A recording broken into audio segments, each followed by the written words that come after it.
அரசோட வழிகாட்டுதல்படி உளுந்து விதைத்தனர் விவசாயிகள். ஆனால் மஞ்சள் நோயால் உளுந்து பயிர்கள் பாதிக்கப்பட்டுள்ளன. இதுவரை நோய்க்கு மருந்து தரவில்லை என வேளாண் துறை குற்றம் சாட்டுகின்றனர் விவசாயிகள்.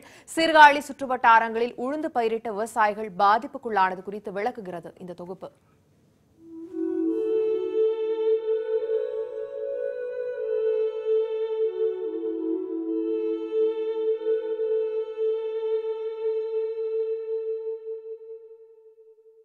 நாகை மாவட்டம் சீர்காழி, ஆச்சால்புரம், செம்மங்குடி, நல்லூர் உள்ளிட்ட பகுதிகளில் கோடைக்கால பயிர்களான உளுந்து பயிர் வகைகளை 5000 ஹெக்டரில் விவசாயிகள் பயிரிட்டுள்ளனர்.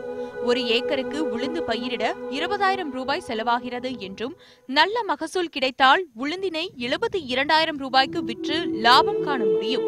ஆனால் இந்த முறை மஞ்சள் நோய் தாக்கியுள்ளதால் விளைச்சல் முற்றிலும் பாதிக்கப்பட்டுள்ளது. 5ன்னு கொடுத்தாங்க உளுந்து, அதை போட்டேன், சுத்தமாக போச்சு. அந்த 5 ஆளு சம்பளமே கட்டுப்படி ஆகலை. இப்போ அதுவும் போச்சு, ஏற்கனவே உள்ளதும் போச்சு. இப்போ அந்த இவங்க சொன்ன பிரகாரம் இந்த உளுந்து விரைச்சதும் போயிடுச்சு. இப்போ என்ன செய்யறதுன்னு தெரியல. இதுவரை வறட்சியை தாங்கக்கூடிய ஆடுதுறை 3 ரக உளுந்து பயிர்களை வழங்கிய வேளாண்மை அதிகாரிகள் இந்த முறை ஆடுதுறை 5 ரகத்தை வழங்கியுள்ளனர். இந்த பயிரில்தான் தற்போது மஞ்சள் நோய் தாக்கியுள்ளது. இந்த நோய் குறித்து விவசாயிகளுக்கு விழிப்புணர்வை ஏற்படுத்த அரசு தவறிவிட்டது என குற்றம் சாட்டுகின்றனர் விவசாயிகள். விவசாயத்தை சார்ந்து இருக்கக்கூடிய விரிவாக்க அலுவலர்கள்லாம் ஒவ்வொரு விவசாயம் பார்க்கணும். ஒவ்வொரு விவசாயத்தை பார்க்காட்டி போனாலும் ஒரு ஏரியாவை வந்து பார்த்து எங்களுக்கு அறிவுரை வழங்கணும். அதே போல் அறிவுரையெல்லாம் இப்பொழுது அரசாங்கத்தில் செய்யப்படவில்லை என்பது எங்களுடைய தாழ்மையான வேண்டுகோள். அதை அரசாங்கம் மறுபடியும் அவங்கள வந்து ஃபீல்டுக்கு போக சொல்லணும்.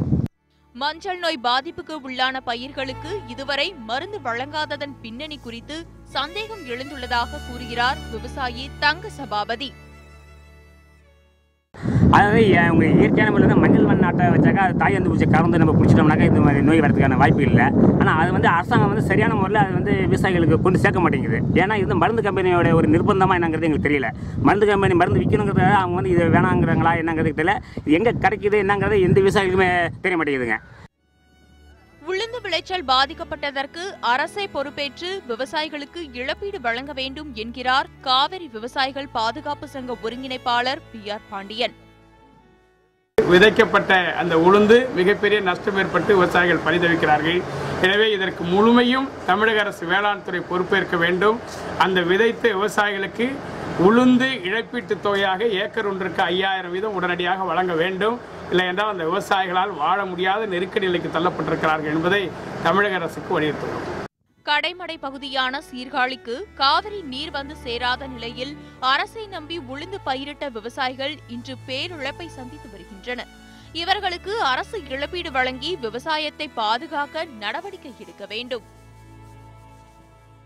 ஏற்கனவே மழை பெய்து விவசாயிகள் ஏமாற்றப்பட்ட நிலையில் இவர்களை காக்க வேண்டிய வேளாண் துறையும் இவர்களை கைவிட்டுவிட்டதாக இந்த பகுதி விவசாயிகள் கூறினர். நியூஸ் 18 தமிழ்நாடு செய்திகளுக்காக சீர்காழியிலிருந்து என் பிரசன்னா.